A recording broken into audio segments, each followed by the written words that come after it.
What's up everyone, and welcome back to the channel for another 4K Blu-ray review. And today's movie is another coming-of-age film from the 1980s for you Gen Xers out there.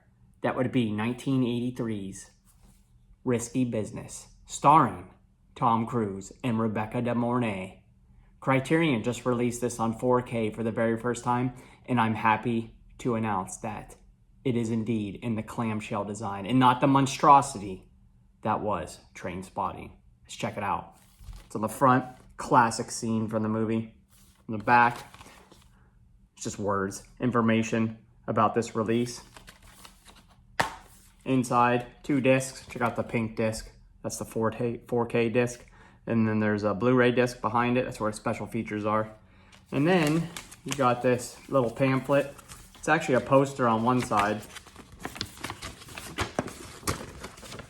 Poster of the movie.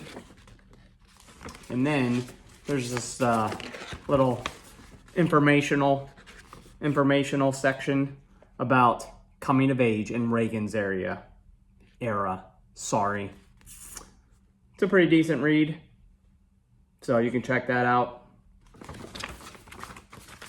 It's been a while since I've seen this movie. In fact, before I went to watch it, I thought I would not remember most of it, but after watching it, it felt like I've seen it 100 times. In fact, the first time I watched it, we watched it over at my friend's house with his parents. Boy, those sex scenes were very uncomfortable. Maybe not as uncomfortable as watching Grandma's Boy with my mom, though. As I mentioned earlier, this is one of those movies from the 80s that defined a generation. In fact, I think this should be a required watch of all future generations, especially in today's modern era. Plus, it's a good movie and has a really good supporting cast, such as Bronson Pinchot and Joe Pantoliano. I probably said that wrong. I just call him Cypher from The Matrix, among others. Plus, this is the movie where Tom Cruise danced in his underwear on the hardwood floor. And how many movies copied that? This is where it came from. Tom Cruise did it first. He did it best.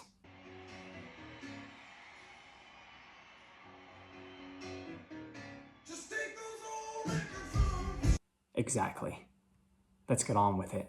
Tom Cruise plays Joel Goodson, a son of wealthy millionaires in the uber-pricey suburb of Chicago called Highland Park. His parents have always pushed him to be a winner and to go to an Ivy League school like Princeton. His friends, on the other hand, have different ideas for Joel, which confuses him on what to do.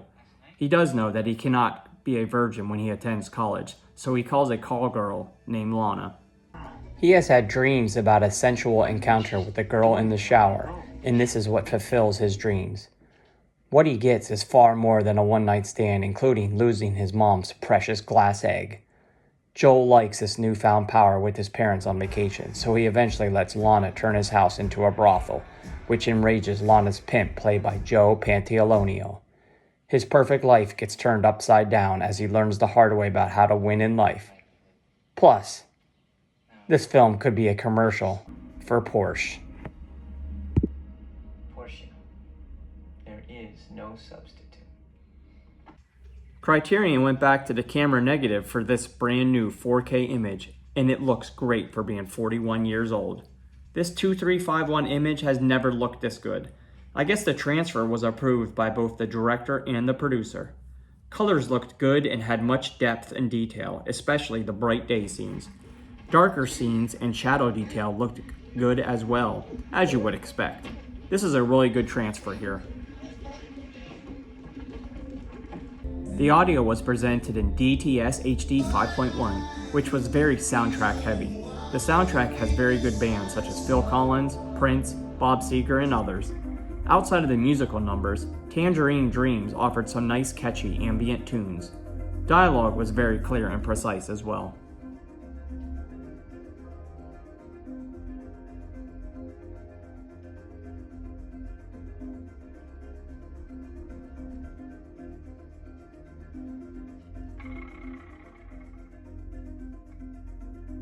In terms of special features, you have several new documentaries with the director, producer, and other crew members. There is also an audio commentary featuring both the director, producer, as well as Tom Cruise. There are over an hour and a half of documentaries on this Blu-ray disc. This release features both the theatrical and the director's cut of the film. The director's cut, it's a little bit longer, but the ending is a little more dour, which is why I always preferred the theatrical release. I like the more happy ending. In any case, this is a great release and movie. It's a must-watch. 9 out of 10. Well, that's today's review. Come back again for another 4K Blu-ray review. Make sure to like, subscribe, comment, and share, bruh.